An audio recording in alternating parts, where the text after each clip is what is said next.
এই যে রবিবার দিনের মাংস ভাত খেয়ে ঘুমটা হয়েছে তো, এবার উঠুন, উইকেন্ড শেষ, বাস্তব শুরু। এখন থেকে ঠিক কয়েক ঘন্টা পর অ্যালার্মটা আবার বাজবে। আপনি ঘুম থেকে উঠতে পারবেন না, তাও জোর করে আপনাকে বিছানাটা ছাড়তে হবে। বাচ্চাও ঘুম থেকে উঠতে চাইবে না, সে ব্রাশ করতে চাইবে না, স্কুল যেতে চাইবে না, ব্রেকফাস্ট করতে চাইবে না, কিন্তু তাও আপনি কলাটা তার মুখে ঠুসবেন। পেপা পিগের ঘ্যাগ ঘ্যাগ আর বাচ্চার প্যানপ্যানানির মাঝখানে চিড়ে চ্যাপটা হওয়া আপনার শান্তি।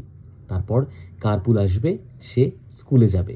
এইবার আপনি রেডি হবেন, নিজের টিফিন গুছিয়ে, তার টিফিন গুছিয়ে, বাচ্চা স্কুল থেকে বাড়ি এসে লাঞ্চে খিচুড়ি খাবে, সেই চাল আর ডালটা বাটি করে একটা সাইডে ভিজিয়ে রেখে দিয়ে রান্নাঘর পরিষ্কার করে স্নান করে এসে যখন নিজের ঠান্ডা হয়ে যাওয়া টোস্টটা নাকে মুখে গুঁজবেন, ঠিক তখনই উবারের একটা নোটিফিকেশন আসে, উবার অ্যারাইভিং ইন 2 মিনিটস।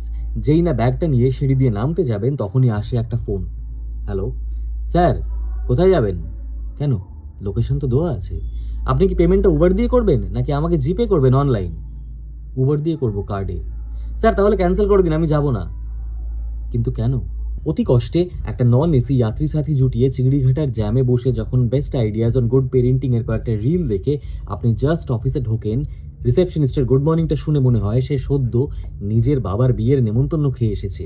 তারপর কাজ সোয়াইপ করে অফিসে ঢুকে যতই চেষ্টা করুন ম্যানেজারের কিউবিকলটাকে অ্যাভয়েড করে নিজেকে ইনভিজিবল বানিয়ে চলে যাবেন, ঠিক তখনই কানে আসে সেই দৈব বাণী, কিরে প্রেজেন্টেশনটা হলো নাকি উইকেন্ডে শুধু রেস্ট করে কাটালি? আর ঠিক তখনই মনে হয়, রাখুন আপনার প্রেজেন্টেশন, রাখুন আপনার উইকেন্ড, আমি চললাম।